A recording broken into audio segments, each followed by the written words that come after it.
네, 오늘 시그널픽에서는 김대식 국민의힘 비대위원을 전화로 연결해서 자세한 얘기를 들어보겠습니다. 의원님 연결되어 계시죠? 예, 안녕하십니까. 네, 반갑습니다. 전국적으로 이제 비 피해가 커서 관련해서 국민의힘 의총이 좀 연기가 됐었는데 오늘 보니까 오전에 다시 잡혀 있더라고요. 그러면 오늘 의총에서 윤희숙 혁신위원장의 이 혁신안에 대한 논의를 한다 이렇게 보면 될까요? 오늘 오전 10시 이제 30분에 의원총회를 개최합니다. 예.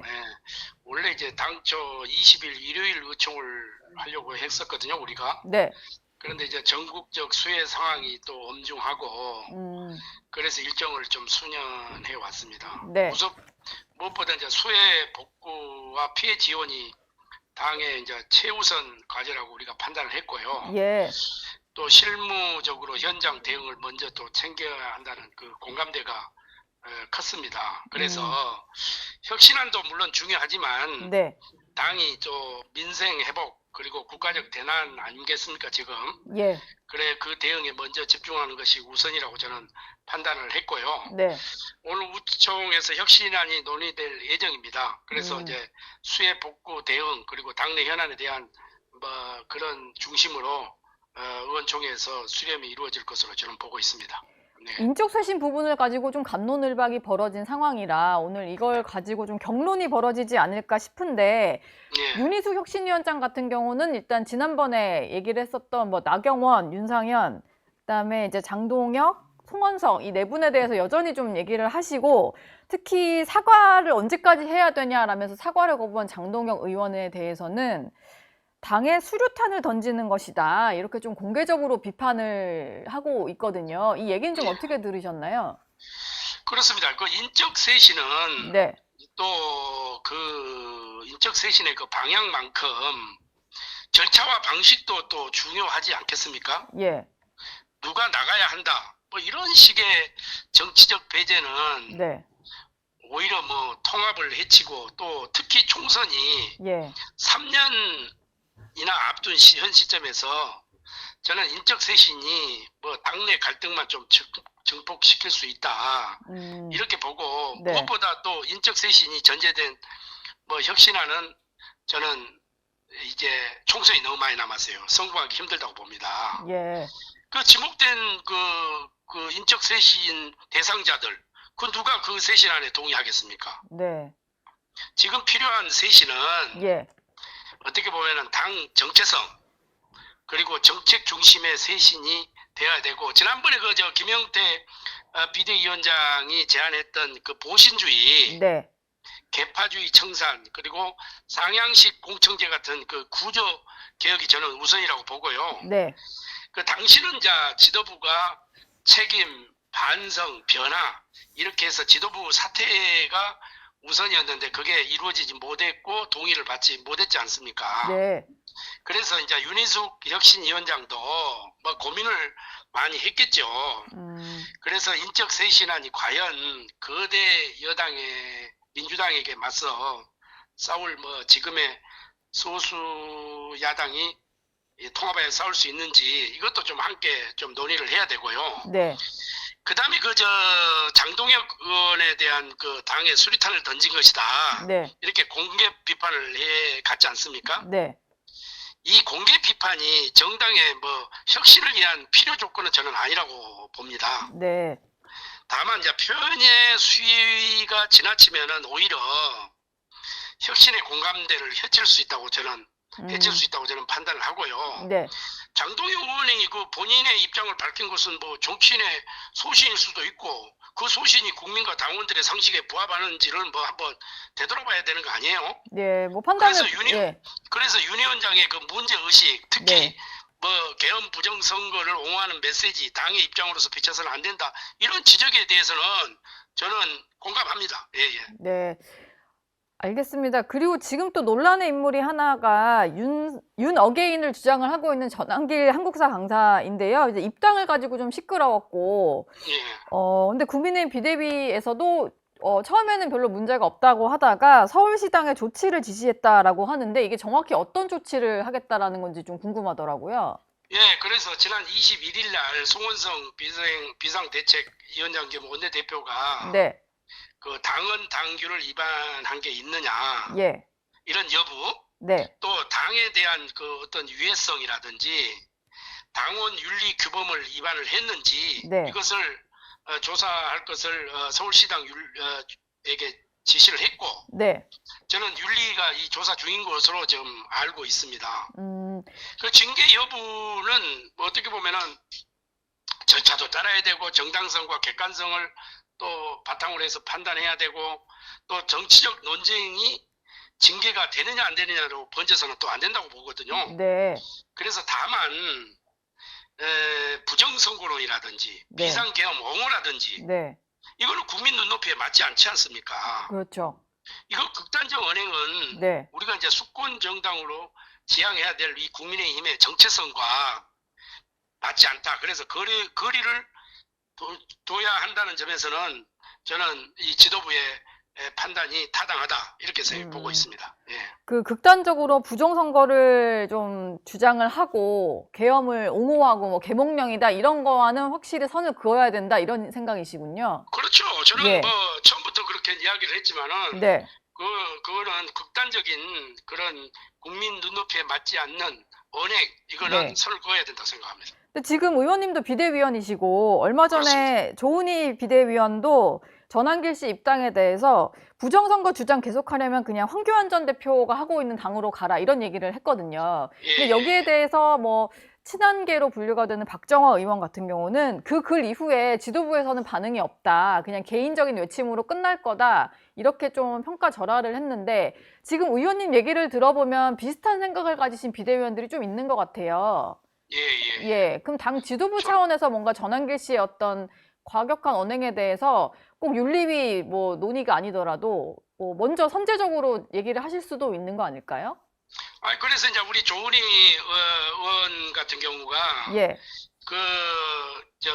국민 다수의 상식과 맞닿아 있다고 저는 입장이 예, 저는 생각해서 나는 조은희 우리 비대위원 생각에 저도 동의를 합니다. 네, 부정선거 음모론 이거는요 자꾸 이게 나오는데 네. 이미 2022년 7월 28일 대법원에서 기각 판결이 났어요. 예, 그러니까 법적 제도적으로 근거가 없다고 결론한 나온 사안 아닙니까? 네, 이걸 계속 반복해서 주장하는 것은 어떻게 보면 민주주의의 제도와 절차에 대한 부정 아니겠어요? 정당 정치 자체를 흔드는 위험한 저는 발생이다 이렇게 보고요. 네, 또 전한길 씨가 입당 직후부터 뭐 부정선거 또 뭐 개헌 뭐 정당했다 뭐 이런 무슨 10만 무슨 다 이런 10만 당원, 거를 네, 10만 양병설 뭐 이렇게 이야기를 하는데 네, 이것은 당원 자격 이전에 정당 공동체 구성으로서 이게 책임을 져버린 것이라고 저는 판단을 합니다.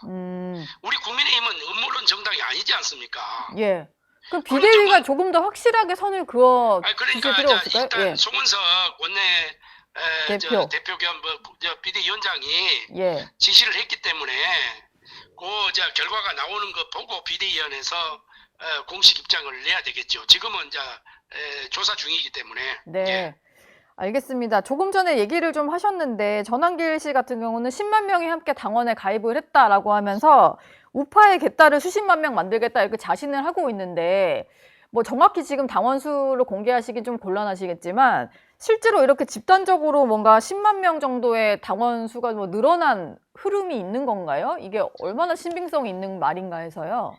그래서 저도 여러 가지로 지금 루트를 통해 가지고 확인도 해보고 이랬지만 아직 공식 입당 인원이나 당원 증가 수치는 확인된 바가 없습니다. 예, 그리고 이미 당에서 입당과 관련된 절차적 적합성, 개인 정보가 이게 중요하거든요. 네, 이런 것을 좀 점검 중에 있다 이런 말씀을 드리고 입당 여부는 사실 확인이 선행돼야 할 것으로 저는 봅니다. 네. 이게 정말 10만 당원이 가입했는지 안 했는지. 예, 그래서 당내에서도 만약에 이게 허위사실이라든지 이런 것이 유포가 됐을 경우에는 좀 신중히 다뤄야 한다는 이런 인식이 확산되고 있다 이런 말씀을 좀 드립니다. 예. 김대식 의원께서는 가장 먼저 전당대회에 김문수 전 후보라든지 한동훈 전 대표는 출마를 하지 않는 게 좋겠다라는 말씀을 주셨어요. 예, 예, 예. 근데 뭐 그런 말씀에도 불구하고 김문수 전 후보는 이제 출마 선언을 한 상태고 한동훈 전 대표도 막판까지 좀 고민을 하는 것 같습니다.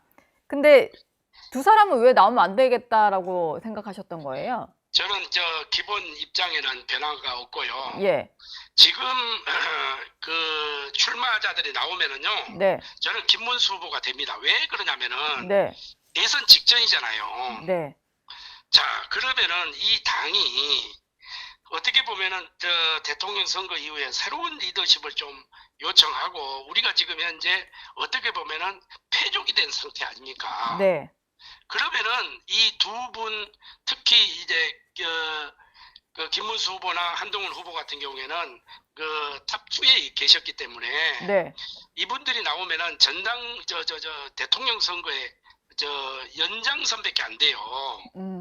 그래서 우리 당은 지금 현재 패배를 했지 않습니까? 네, 패배를 했고 이렇기 때문에 여기에 대한 철저한 책임을 져야 되고 여기에 대한 그 반성을 해야 되고 변화를 해야 된다 이렇게 생각을 합니다. 예, 일단 패배하면은 장수가 책임을 지는 거예요. 네, 그래서 저는 기본 입장에는 변화가 없고요. 좀 내년 지방선거를 우리가 치러야 되기 때문에 당의 그런 그 몸부림 그거 이 선거에서 이길 수 있고 우리 당이 지금 현재 몸부림을 쳐서라도 네, 국민들에게 다시 지금 사랑받는 정당으로 이렇게 나가야 되는데 네, 기본 두 분이 나왔을 경우에는 뭐 그 나물에 그 밥이다 이렇게 될 수가 있거든요. 그래서 이 두 분은 좀 쉬어가는 페이지가 저는 필요하다고 보고 네, 그리고 지금 또 특검 중 아닙니까? 그렇죠. 특검 중이기 때문에 우리 당의 전당대회가 완전히 묻히고 있어요 지금. 예, 그래서 저는 처음부터 뭐 내 소수의 의견이지만은 전당대회가 과연 이때 지금 필요하나 좀 더 연장을 해서 이 특검 상황 이거를 좀 어떻게 보고 네, 우리가 좀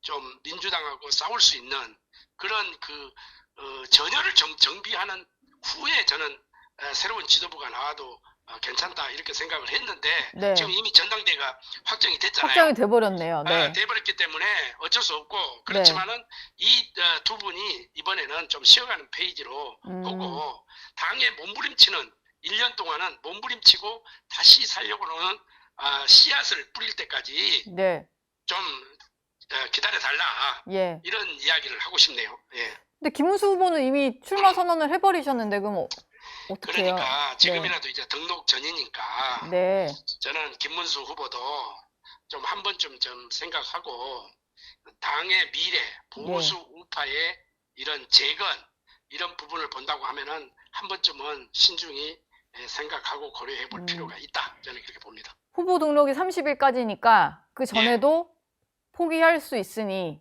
좀 다시 생각해달라 이런 말씀이시군요. 그렇습니다. 그렇습니다. 예. 지금 저희가 의원님과 연결하기 전에 저희 구독하시는 분들과 함께 미니 설문조사를 좀 진행을 해본 게 있는데요. 이게 한동훈 전 대표가 이번 전당대회에 참여를 해야 되냐, 뭐 출마를 하지 말아야 되냐, 뭐 이런 걸 좀 여쭤봤었어요. 근데 좀 비등비등하게 나오긴 했는데 이번엔 출마하지 않는 게 좋다가 57% 정도로 나온 것 같아요. 예, 뭐 아까 신지호 전 의원도 주변에서는 말리는 사람이 더 많다라고 얘기를 하셔서 출마 가능성이 높아 보이진 않는데 의원님은 여전히 하여튼 한동훈 전 대표 나오는 것은 옳지 않다, 맞지 않는 것 같다. 저는 한동훈 전 대표님에게 저한테 이제 의견을 묻는다고 하면은 예.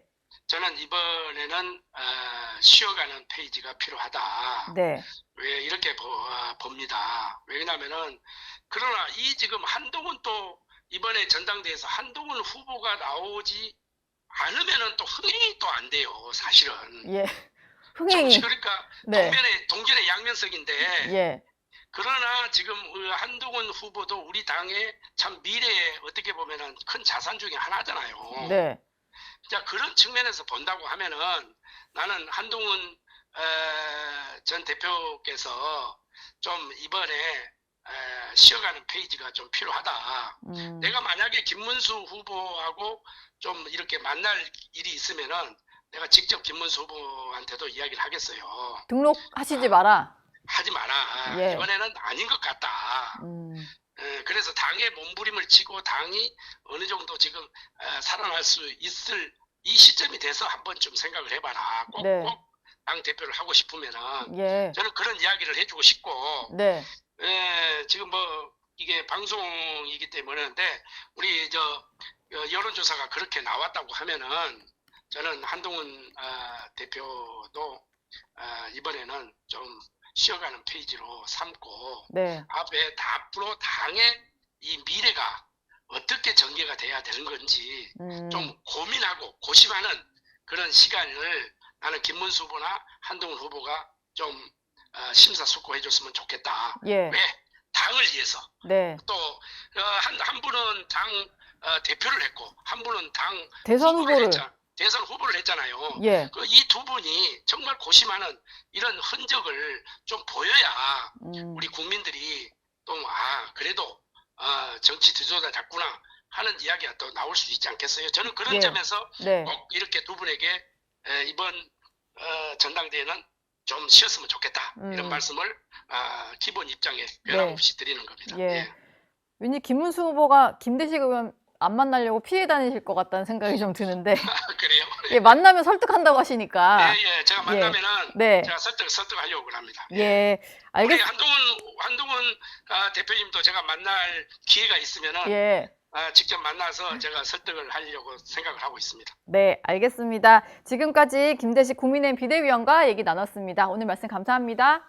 감사합니다. 저희 영상 많이 시청해 주시고요. 좋아요, 구독, 댓글, 알림 설정 꼭 부탁드리겠습니다.